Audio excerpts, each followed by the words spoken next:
ওকে, so আমরা বই কিনলাম, কোন কোন বই আমাদের প্রয়োজন সেটা জানলাম। এখন সেই বইগুলো আমরা কিভাবে ইউজ করব সেটা আমাদের জানতে হবে, অর্থাৎ কোন বইটা কিভাবে পড়বো।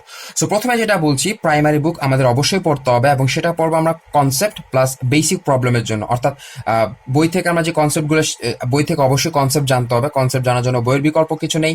সো কোন সূত্র বা আমাদের কি কি ফর্মুলা রয়েছে এগুলো বইয়েই থাকবে, প্লাস সেখান থেকে কিছু এক্সাম্পল বা বেসিক প্রবলেম থাকবে, সেগুলো সলভ করার জন্য আমাদের প্রাইমারি বুক। আর সেকেন্ডারি বুকের প্রয়োজনীয়তা, যেটা আমি একটু আগে বলেছিলাম যে কেন সেকেন্ডারি বুক, সেটা হচ্ছে এক্সট্রা কনসেপ্ট। সো এইচএসসিতে তুমি কখনোই একটা বইয়ের উপর ডিপেন্ড করতে পারো না, কারণ এখানে ডিফারেন্ট রাইটার্স রয়েছে, আর বোর্ড থেকে স্পেসিফিক করে দেওয়া নেই যে এই রাইটারের বই থেকে কোয়েশ্চেন হবে। সো এই ক্ষেত্রে জাস্ট একটা রাইটারের বই পড়াটা একটু রিস্কি।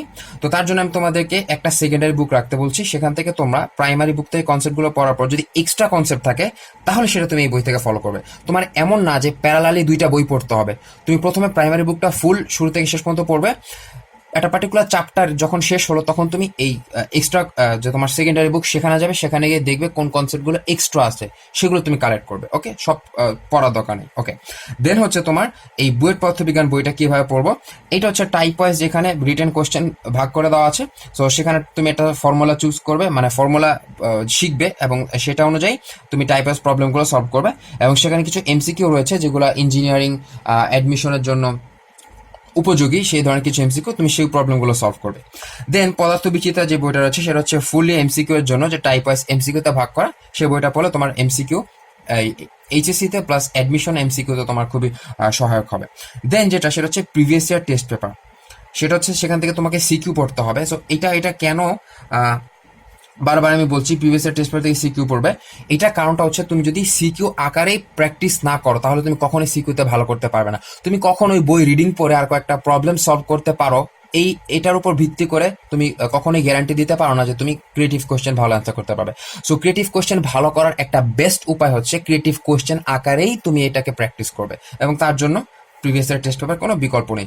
সমস্ত বিগত বছরের বোর্ড পরীক্ষার প্রশ্ন প্লাস ভালো ভালো জেলা পর্যায়ের সরকারি বিভিন্ন কলেজ, সেগুলোর টেস্টের কোয়েশ্চেনগুলো সেখানে থাকে। সো সেইগুলো তুমি যদি সলভ করো, তাহলে তোমার বোর্ডের জন্য খুব ভালো একটা প্রিপারেশন হবে। দেন পাঞ্জেরি গাইড সাজেস্ট করছি, সেটা হচ্ছে এক্সট্রা একাডেমিক এমসিকিউ এর জন্য। সো এইখানে তোমাদের যে এমসিকিউগুলো থাকবে সেগুলো হচ্ছে তোমার অ্যাডমিশনের মানে টাইপ। ওকে, সো বাট আমরা একাডেমিতে দেখি আমাদের জ্ঞানমূলক থাকে, প্রয়োগমূলক থাকে, উচ্চতর দক্ষতা এবং বহুপদী সমাপ্তি সুযোগ থাকে। এই জিনিসগুলোতে ভালো পারার জন্য তুমি এই একাডেমিক এমসিকিউ এর জন্য তুমি যদি পাঞ্জেরি গাইড কালেক্ট করার মতো তোমার সামর্থ্য থেকে থাকে, তাহলে তুমি অবশ্যই কালেক্ট করে সেটা পড়তে পারবে। সো এখানে দেখতে পাচ্ছ একটা প্রায়োরিটি অর্ডার দেওয়া আছে। সো আমরা এই 1 থেকে শুরু করে 6 পর্যন্ত এইভাবে এই লোয়ার মানে হায়ার মানে এই লোয়ার অর্ডার আমরা প্রায়োরিটি অনুযায়ী পড়বো। ওকে, ওকে, সো এবার রয়েছে কিছু বেসিক স্ট্র্যাটেজি, যেগুলো আসলে তোমরা এই পর্যায়ে বুঝতে পারবে না। এই জিনিসগুলো বের করার জন্য আমাকে আসলে এইচএসসি পাস করে আসতে হয়েছে। সো ব্যাপারটা হচ্ছে এগুলো টোটাল এক্সপিরিয়েন্স থেকে নেওয়া। সো টিপসগুলো অবশ্যই ফলো করার চেষ্টা করবে খুবই ভালো একটা রেজাল্ট করতে পারার জন্য। সো প্রথমে যেটা বলছি যে থিওরি বুক লাইন দাগিয়ে পড়বে। কেন লাইন দাগিয়ে পড়বে? তুমি যদি লাইন দাগিয়ে পড়ো, তাহলে তোমার পরীক্ষার আগে রিভিশন দেওয়াটা খুবই ইজিয়ার হয়ে যাবে। ওকে, সো তোমাকে আর নতুন হেডেক নিতে হবে না, কারণ নতুন বই দেখলে তোমার টেনশন বেড়ে যাবে যে এই বই কিছুই পড়া হয়নি। সো তুমি ভালো মতো খুব মানে দ্রুত রিভিশন দিতে পারবে না। সেকেন্ড যেটা, চ্যালেঞ্জিং ম্যাথ প্রবলেমগুলো দাগিয়ে রাখা। অর্থাৎ তুমি যখন একটা type wise math problem solve করতে গেলে, তুমি যদি ওটা চ্যালেঞ্জিং হয়ে থাকে, মানে প্রথম চেষ্টায় তুমি পারোনি, তাহলে সেটাকে দাগিয়ে রাখো।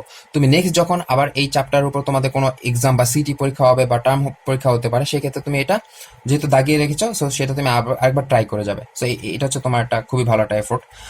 দেন হচ্ছে কনসেপ্ট বুঝে যত দ্রুত সম্ভব প্রবলেম সলভ কর। ধরো তুমি একটা কনসেপ্ট বুঝে সেটাকে রেখে দিলে, একসময় কি হবে, তোমার ওই কনসেপ্টটা আসলে তুমি কাজে লাগাতে পারবে না।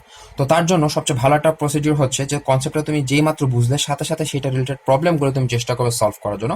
তো এর জন্য যে জয়কলি বই পদার্থবিজ্ঞান বইটা একটা বেস্ট একটা চয়েস হতে পারে। আর যাদের হচ্ছে ভার্সিটি লক্ষ্য, তাদের তোমরা যে কাজটা করবে, গাণিতিক পদার্থবিজ্ঞান এখান থেকে প্রবলেম সলভ করবে। দেন রয়েছে এডিশনাল কনসেপ্ট এবং ফর্মুলা স্টোর করার জন্য চ্যাপ্টার ওয়াইজ একটা নোটবুক তৈরি করা। সো তোমরা দেখতে পাচ্ছ এখানে স্টার মার্ক দেওয়া আছে। অর্থাৎ এটা খুবই গুরুত্বপূর্ণ একটা অ্যাপ্রোচ। সেটা হচ্ছে তোমরা যখন এই যে তোমাদের বললাম ইউটিউব চ্যানেল বা তোমরা বিভিন্ন বই পড়বে, তখন দেখবে অনেক এক্সট্রা কনসেপ্ট রয়েছে যেগুলো কিন্তু গুরুত্বপূর্ণ। ওকে, সো সেই জিনিসগুলো তোমরা যেটা করবে যে একটা নোট খাতা তৈরি করবে, এবং সেখানে চ্যাপ্টার ওয়াইজ তুমি এক্সট্রা যে ফর্মুলা পেলে অথবা এক্সট্রা যে কনসেপ্ট পাবে, সেই জিনিসগুলো তুমি স্টোর করে রাখবে। ওকে, এবং পরীক্ষার আগে তুমি যদি এটা দেখে যাও, তুমি কিন্তু অন্যান্য স্টুডেন্ট থেকে এক্সট্রা কিছু জানলে হতে পারে একটা এমসিকিউ তুমি তাদের থেকে বেশি পারবে, বা একটা ক্রিয়েটিভ কোশ্চেন তার থেকে তুমি বেশি পারবে। ওকে, আচ্ছা, দেন হচ্ছে টাইপ ওয়াইজ প্রচুর প্রবলেম সলভ করা, এটার তো কোনো বিকল্প নেই, এটা করতেই হবে। তুমি যত প্রবলেম সলভ করবে তোমার ব্রেন তত খুলবে, তুমি তত নতুন প্রবলেম সলভ করার জন্য দক্ষতা অর্জন করবে, কারণ একটা নতুন প্রবলেম কখনোই হুট করে পারা যায় না। তুমি যত প্রবলেম সলভ করবে তুমি তত বুঝতে পারবে নতুন প্রবলেমগুলোকে কিভাবে সলভ করতে হয়। দেন হচ্ছে বেশি কঠিন অঙ্ক করার কোনো প্রয়োজন নেই, এগুলো জাস্ট ডিপ্রেশন বাড়ায়, এটা কোনো প্রয়োজন নেই। তুমি হচ্ছে যতটুকু প্রয়োজন টাইপ ওয়াইজ সেগুলোই করবে। দেন হচ্ছে এমসিকিউ এবং সিকিউকে আলাদাভাবে গুরুত্ব দিয়ে পড়তে হবে, এটার কথাই তোমাদের বলছিলাম।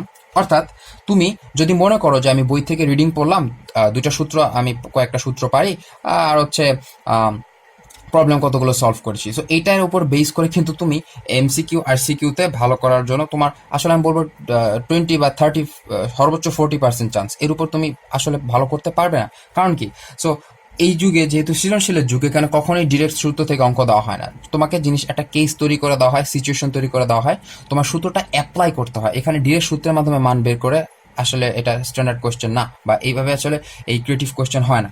সো তোমার এই ক্ষেত্রে যেটা করতে হবে যে সিকিউ আলাদাভাবে প্র্যাকটিস করতে হবে, আলাদাভাবে গুরুত্ব দিয়ে, তুমি কখনোই বই পড়লেই তোমার সিকিউ হয়ে গেছে এটা চিন্তা করবে না। সো আলাদাভাবে গুরুত্ব দিয়ে পড়ার জন্য তোমাদের যে টেস্ট পেপার আমি বলেছি, টেস্ট পেপার থেকে পড়বে, প্রিভিয়াস ইয়ার টেস্ট পেপার থেকে। আর এমসিকিউর জন্য তোমরা ওই যে পাঞ্জেরি গাইডের কথা বলেছি একাডেমিক এমসিকিউর জন্য, অথবা যেটা করতে পারো বইয়ের পদার্থবিজ্ঞান অথবা জয়কলি যে পদার্থ বিচিত্রা সেখানে এমসিকিউ গুলো, তো সেগুলো মূলত অ্যাডমিশন রিলেটেড বা অ্যাডমিশন স্ট্যান্ডার্ড। তুমি এইচএসসি একাডেমিক স্ট্যান্ডার্ডের জন্য তুমি গাইড থেকে যদি ফলো করো তাহলে সেটা সবচেয়ে বেটার হয় আর কি। সো এইভাবে তুমি সিকিউ এমসিকিউ এদের জন্য আলাদাভাবে গুরুত্ব দিয়ে যদি পড়ো তাহলে তুমি দেখবে এমসিকিউ সিকিউতে খুবই ভালো মার্ক পাচ্ছ। সো অনেকে কমপ্লেন শোনা যায় যে ভাইয়া কিভাবে এমসিকিউতে ভালো করবো, কারণ তুমি তো এমসিকিউতে ভালো করবে কিভাবে, তুমি তো আসলে এমসিকিউ ভালো করতে পারার জন্য যে অ্যাপ্রোচটা, স্পেশাল অ্যাপ্রোচ, তুমি তো সেটা নিচ্ছ না। জাস্ট বইয়ের উপর ডিপেন্ড করে পারা যায় না, তোমাকে অনেক প্রবলেম সলভ করতে হয়, এবং সেটা তুমি যত প্র্যাকটিস করবে তত তোমার সেটা ক্যালকুলেশন করার টাইমটা কমে আসবে এবং দ্রুত পারবে। ওকে, সো লাস্ট হচ্ছে যতটা সম্ভব তুমি কনসেপ্ট ক্লিয়ার করবে, অর্থাৎ কোনো কনসেপ্টকে আবছা আবছা বা ফুললি ক্লিয়ার না রেখে হচ্ছে যাবে না, যতটা সম্ভব চেষ্টা করবে ক্লিয়ার রাখতে, তাহলে তুমি নতুন নতুন যদি প্রবলেম দেওয়া হয় সেগুলো সলভ করতে পারবে।